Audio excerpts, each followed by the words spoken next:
যারা যত বেশি পেয়েছে তারা তত বেশি গদ্দারি করে, যত বেশি মিনিস্ট্রি পেয়েছে তারা সবচেয়ে বেশি গদ্দারি করে। এদের মধ্যে যদি আমি কথা বলতে যেতাম তখন ববি বা ওরকম করে ফেলে এমন ঠেলে ফেলে দিতে পড়ে যেতাম, বুঝতে পেরেছো তো?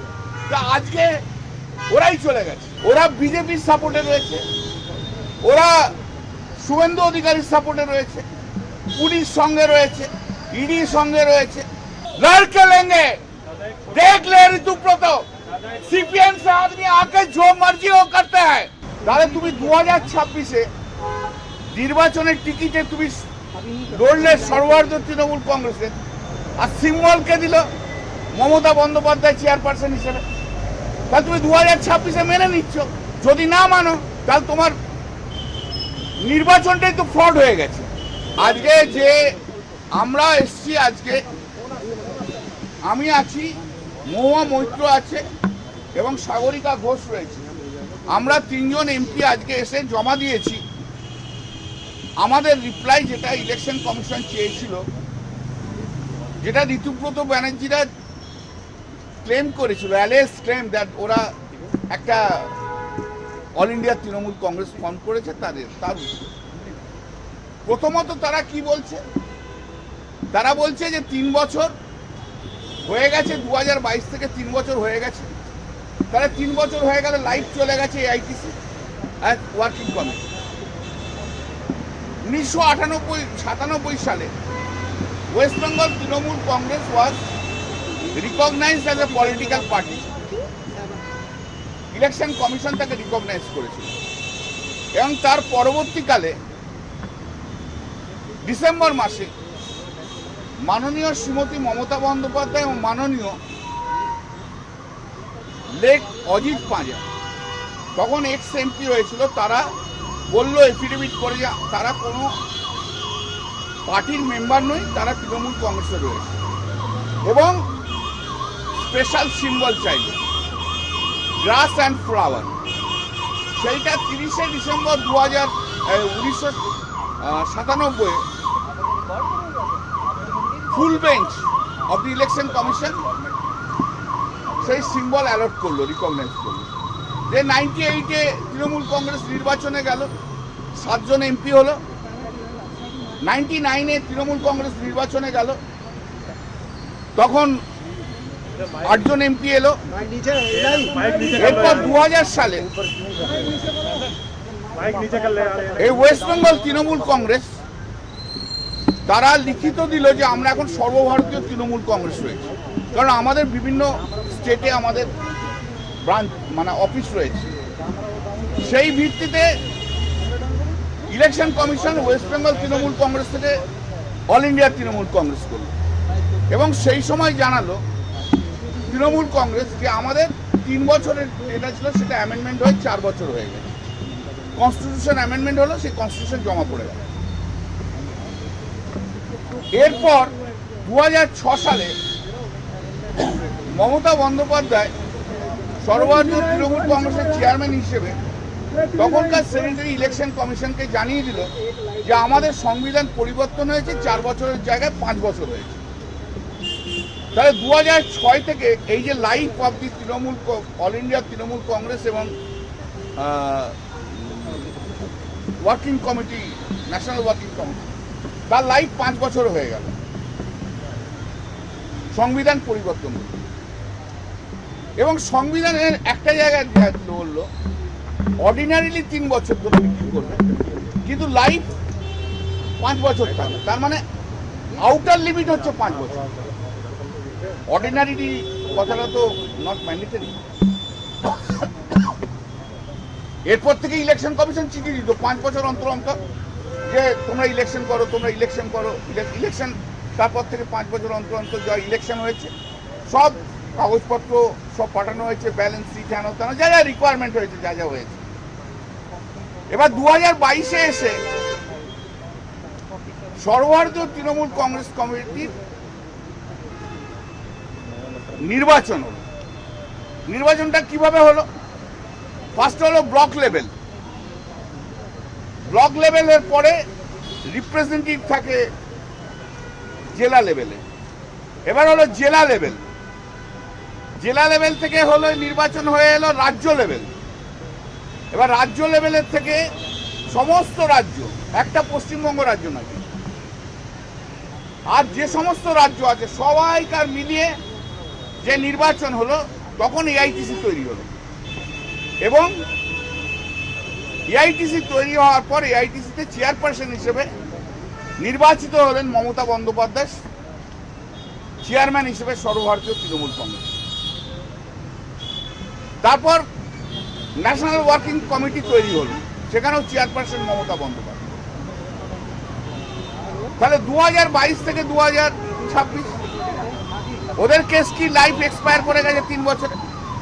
যদি তাই হয়ে থাকে তাহলে 2025 তর্কের খাতিরে, আমি মানছি না, কিন্তু তর্কের খাতিরে হয়ে থাকে, তাহলে তুমি 2026-এ নির্বাচনের টিকিটে তুমি লড়লে সর্বভারতীয় তৃণমূল কংগ্রেসের, আর সিম্বলকে দিল মমতা বন্দ্যোপাধ্যায় চেয়ারপারসন হিসেবে। তাহলে তুমি 2026-এ মেনে নিচ্ছ। যদি না মানো তাহলে তোমার নির্বাচনটাই তো ফ্রড হয়ে গেছে। তাহলে তুমি তো এমএলএ নাও, আর রিজাইন করে দাও। তোমার কথা অনুযায়ী আমি বলছি, আমার কথা নয়, কিন্তু এগুলো ওদের কথা অনুযায়ী বলছি। আইনে একটা কথা আছে, doctrine of approbate and reprobate. তুমি একবার go hot and cold, you cannot do it. তুমি মেনে নিয়েছো, যখন আমাদের তো আইন আছেই, তাছাড়াও তুমি মেনে নিয়েছো, বাই কন্ডাক্ট মেনে নিয়েছো। এরপর 6 মে সর্বভারতীয় তৃণমূল কংগ্রেস এমএলএদের মিটিং ডাকলো, সেটাও ওরা এলো, মেনে নিল।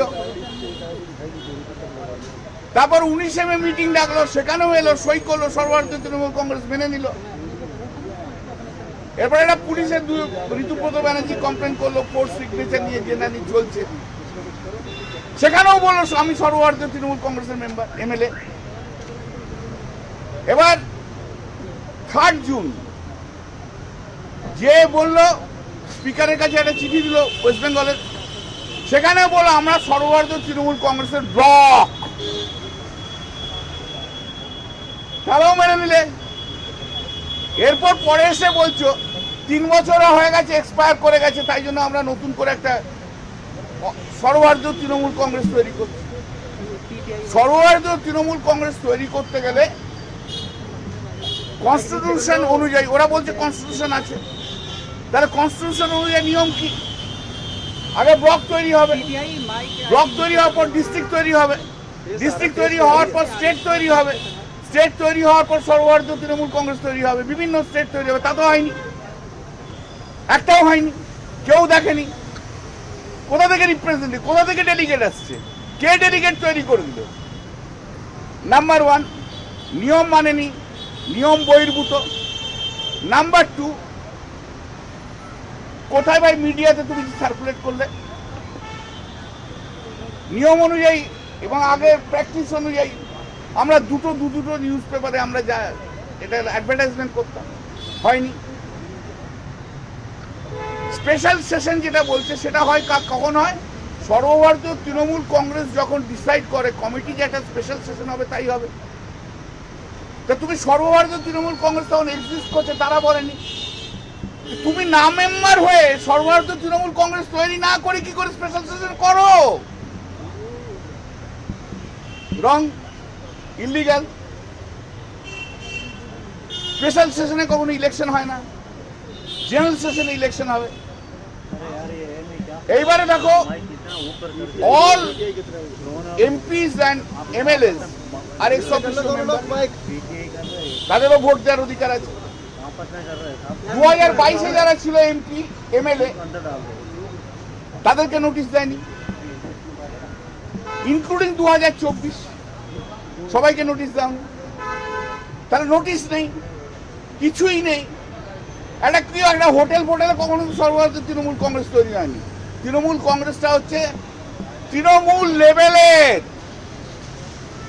এসব হোটেল সিস্টেম, এসব তৃণমূল কংগ্রেসের কোনো কাজ নয়। সব কালচার বিঘ্ন করে দিয়েছে, লুকিয়ে ছুপিয়ে করে দিয়েছে, পুরোটাই ইলিগাল, অবৈধ। এটা ফ্রড, এরা যে ফ্রডের প্রোডাক্ট। এমএলএ হিসেবেও রয়েছে, is the product of fraud. কি করে এসব? কারণ বিজেপির আশীর্বাদ রয়েছে।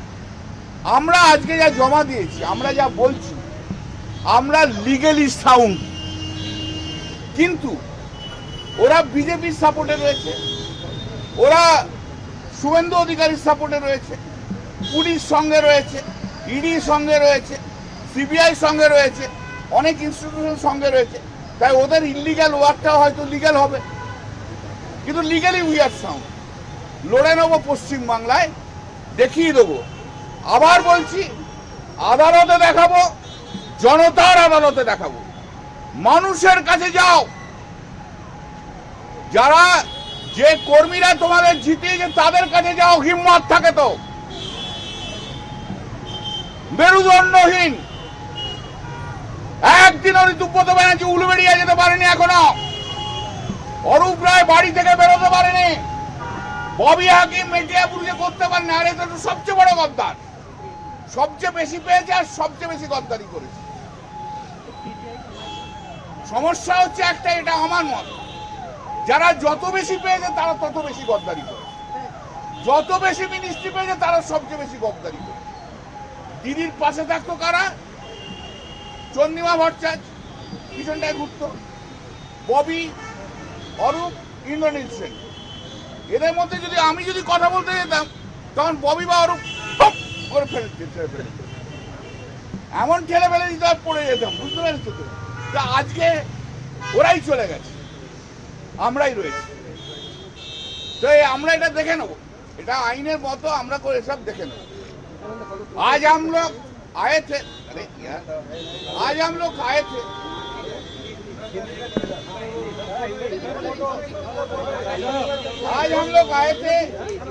हम लोग को जो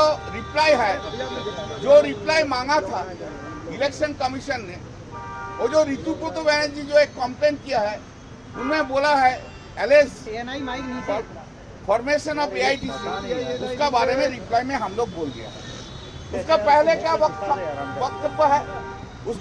उनका पहला वक्तव्य है 3 बरस है एआईटीसी का लाइफ एंड एआईटीसी का वर्किंग कॉन्ट्रैक्ट। हम लोग 1997 साल में दिसंबर महीने में पहले पश्चिम बंगाल तृणमूल कांग्रेस तैयार हुआ था।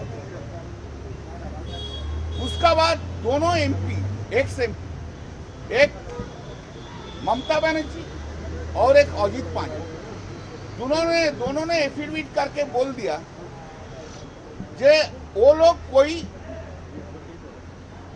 पार्टी में नहीं है, वो लोग तृणमूल कांग्रेस का मेंबर है। इसलिए और ये दो फाउंडर मेंबर इलेक्शन कमीशन का पास रिक्वेस्ट किया स्पेशल सिंबल देने के लिए। 30 दिसंबर 1997 साल में इलेक्शन कमीशन ऑफ इंडिया, उनका पूरा मीटिंग में, फुल बेंच मीटिंग में grass and the symbol, grass and the power, वो सिंबल हम लोग को अलॉट किया। 2000 साल में हम लोग और बहुत राज्यों में तृणमूल कांग्रेस बनाया था। इसलिए हम लोग मांगा था कि वो जो पश्चिम बंगाल तृणमूल कांग्रेस है उसका नाम बदल के सर्वभारतीय तृणमूल कांग्रेस का, और इलेक्शन कमीशन ने उसको रिकॉग्नाइज किया है। उस टाइम हम আমাদের ভিডিও ভালো লাগলে লাইক এবং শেয়ার করুন, কমেন্ট সেকশনে গিয়ে জানান আপনাদের মতামত। আরও ভিডিও পেতে আমাদের চ্যানেল সাবস্ক্রাইব করুন এবং প্রতি মুহূর্তে খবরের আপডেট পেতে প্রেস করুন বেল আইকন।